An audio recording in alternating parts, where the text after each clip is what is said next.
शयनी एकादशी। युधिष्ठिर ने पूछा, भगवन, आषाढ़ के शुक्ल पक्ष में कौन सी एकादशी होती है? उसका नाम और विधि क्या है? यह बतलाने की कृपा करें। भगवान श्री कृष्ण बोले, राजन, आषाढ़ शुक्ल पक्ष की एकादशी का नाम शयनी है। मैं उसका वर्णन करता हूँ। वह महान पुण्यमयी, स्वर्ग और मोक्ष प्रदान करने वाली, सब पापों को हरने वाली तथा उत्तम व्रत है। आषाढ़ शुक्ल पक्ष में शयनी एकादशी के दिन जिन्होंने कमल पुष्प से कमल लोचन भगवान विष्णु का पूजन तथा एकादशी का उत्तम व्रत किया है, उन्होंने तीनों लोकों और तीनों सनातन देवताओं का पूजन कर लिया। हरिशयनी एकादशी के दिन मेरा एक स्वरूप राजा बलि के यहाँ रहता है और दूसरा क्षीर सागर में शेषनाग की शैया पर तब तक शयन करता है जब तक आगामी कार्तिक की एकादशी नहीं आ जाती। आषाढ़ शुक्ल पक्ष की एकादशी से लेकर कार्तिक शुक्ल एकादशी तक मनुष्य को भली भांति धर्म का आचरण करना चाहिए। जो मनुष्य इस व्रत का अनुष्ठान करता है वह परम गति को प्राप्त होता है। इस कारण यत्नपूर्वक इस एकादशी का व्रत करना चाहिए। एकादशी की रात में जागरण करके शंख, चक्र और गदा धारण करने वाले भगवान विष्णु की भक्तिपूर्वक पूजा करनी चाहिए। ऐसा करने वाले पुरुष के पुण्य की गणना करने में चतुर्मुख ब्रह्मा जी भी असमर्थ हैं। राजन, जो इस प्रकार भोग और मोक्ष प्रदान करने वाले सर्वपापहारी एकादशी के उत्तम व्रत का पालन करता है, वह जाति का चांडाल होने पर भी संसार में सदा मेरा प्रिय रहने वाला है। जो मनुष्य दीपदान, पलाश के पत्ते पर भोजन और व्रत करते हुए चौमासा व्यतीत करते हैं, वे मेरे प्रिय हैं। चौमासे में भगवान विष्णु सोए रहते हैं, इसलिए मनुष्य को भूमि पर शयन करना चाहिए। सावन में साग, भादों में दही, त्वार में दूध और कार्तिक में दाल का त्याग कर देना चाहिए। जो चौमासे में ब्रह्मचर्य का पालन करता है वह परम गति को प्राप्त होता है। राजन, एकादशी के व्रत से ही मनुष्य सब पापों से मुक्त हो जाता है। सदा इसका व्रत करना चाहिए, कभी भूलना नहीं चाहिए। शयनी और बोधिनी के बीच में जो कृष्ण पक्ष की एकादशियां होती हैं, गृहस्थ के लिए वही व्रत रखने योग्य हैं। अन्य मासों की कृष्ण पक्षीय एकादशी गृहस्थ के रखने योग्य नहीं होती। शुक्ल पक्ष की सभी एकादशी करनी चाहिए। एकादशी की रात्रि में श्रीहरि के समीप जागरण का महात्म्य, सब धर्मों के ज्ञाता, वेद और शास्त्रों के अर्थ ज्ञान में पारंगत, सबके हृदय में रमण करने वाले श्री विष्णु के तत्व को जानने वाले तथा भगवत परायण प्रहलाद जी जब सुखपूर्वक बैठे हुए थे, उस समय उनके समीप स्वधर्म का पालन करने वाले महर्षि कुछ पूछने के लिए आए। महर्षियों ने कहा, प्रहलाद जी, आप कोई ऐसा साधन बताइए जिससे ज्ञान, ध्यान और इंद्रिय निग्रह के बिना ही अनायास भगवान विष्णु का परम पद प्राप्त हो जाता है। उनके ऐसा कहने पर संपूर्ण लोगों के हित के लिए उद्यत रहने वाले विष्णु भक्त महाभाग प्रहलाद जी ने संक्षेप में इस प्रकार कहा, महर्षियों, जो 18 पुराणों का सार से भी सारतर तत्व है, जिसे कार्तिकेय जी के पूछने पर भगवान शंकर ने उन्हें बताया था, उसका वर्णन करता हूँ, सुनिए। महादेव जी कार्तिकेय से बोले, जो कली में एकादशी की रात में जागरण करते समय वैष्णव शास्त्र का पाठ करता है, उसके कोटि जन्मों के किए हुए 4 प्रकार के पाप नष्ट हो जाते हैं। जो एकादशी के दिन वैष्णव शास्त्र का उपदेश करता है, उसे मेरा भक्त जानना चाहिए। जिसे एकादशी के जागरण में निद्रा नहीं आती तथा जो उत्साहपूर्वक नाचता और गाता है, वह मेरा विशेष भक्त है। मैं उसे उत्तम ज्ञान देता हूँ और भगवान विष्णु मोक्ष प्रदान करते हैं। मेरे भक्त को विशेष रूप से जागरण करना चाहिए। जो भगवान विष्णु से वैर करते हैं, उन्हें पाखंडी जानना चाहिए। जो एकादशी को जागरण करते और गाते हैं, उन्हें आधे निमेष में अग्निष्टोम तथा अतिरात्र यज्ञ के समान फल प्राप्त होता है। जो रात्रि जागरण में बारंबार भगवान विष्णु के मुखारविंद का दर्शन करते हैं, उनको भी वही फल प्राप्त होता है। जो मानव द्वादशी तिथि को भगवान विष्णु के आगे जागरण करते हैं, वे यमराज के पाश से मुक्त हो जाते हैं। जो द्वादशी को जागरण करते समय गीता शास्त्र से मनोविनोद करते हैं, वे भी यमराज के बंधन से मुक्त हो जाते हैं। जो प्राण त्याग हो जाने पर भी द्वादशी का जागरण नहीं छोड़ते, वे धन्य और पुण्यात्मा हैं। जिनके वंश के लोग एकादशी की रात में जागरण करते हैं, वे ही धन्य हैं। जिन्होंने एकादशी को जागरण किया है, उन्होंने यज्ञ, दान, गया, श्राद्ध और नित्य प्रयाग स्नान कर लिया। उन्हें संन्यासियों का पुण्य भी मिल गया और उनके द्वारा इष्टापूर्त कर्मों का भी भली भांति पालन हो गया। षडानंद, भगवान विष्णु के भक्त जागरण सहित एकादशी व्रत करते हैं, इसलिए वे मुझे सदा ही विशेष प्रिय हैं। जिसने वर्धिनी एकादशी की रात में जागरण किया है, उसने पुण्य प्राप्त होने वाले शरीर को स्वयं ही भस्म कर दिया। जिसने त्रिस्पर्शा एकादशी को रात में जागरण किया है, वह भगवान विष्णु के स्वरूप में लीन हो जाता है। जिसने हरिबोधिनी एकादशी की रात में जागरण किया है, उसके स्थूल सूक्ष्म सभी पाप नष्ट हो जाते हैं। जो द्वादशी की रात में जागरण तथा ताल स्वर के साथ संगीत का आयोजन करता है, उसे महान पुण्य की प्राप्ति होती है।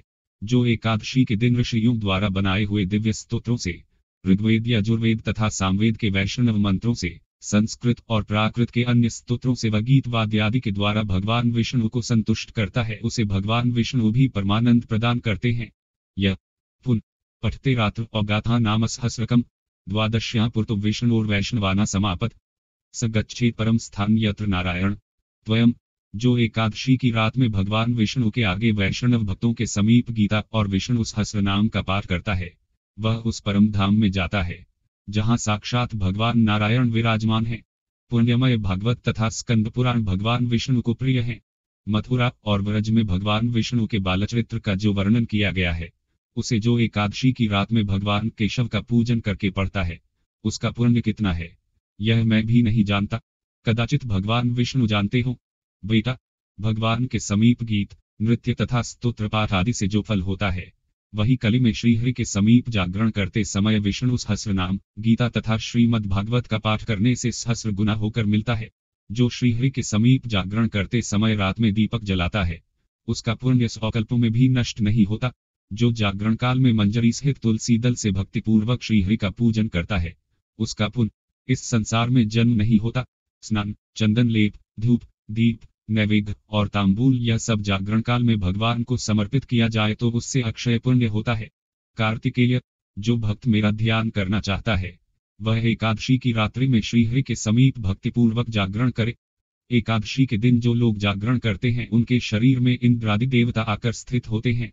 जो जागरण काल में महाभारत का पाठ करते हैं, वे उस परम धाम में जाते हैं जहां सन्यासी महात्मा जाया करते हैं। जो उस समय श्री रामचंद्र जी का चरित्र दशकंठ वध पढ़ते हैं, वे योग वेदताओं की गति को प्राप्त होते हैं। जिन्होंने श्रीहरि के समीप जागरण किया है, उन्होंने चारों वेदों का स्वाध्याय, देवताओं का पूजन, यज्ञों का अनुष्ठान तथा सब तीर्थों में स्नान कर लिया। श्री कृष्ण से बढ़कर कोई देवता नहीं है और एकादशी व्रत के समान दूसरा कोई व्रत नहीं है। जहाँ भगवत शास्त्र है, भगवान विष्णु के लिए जहाँ जागरण किया जाता है और जहाँ शालग्राम शिला स्थित होती है, वहाँ साक्षात भगवान विष्णु उपस्थित होते हैं। एकादशी व्रत विधि: दशमी की रात्रि को पूर्ण ब्रह्मचर्य का पालन करे तथा भोग विलास से भी दूर रहे। प्रातः एकादशी को लकड़ी का दातुन तथा पेस्ट का उपयोग न करें। नींबू, जामुन या आम के पत्ते लेकर चबा लें और उंगली से कंठ शुद्ध कर लें।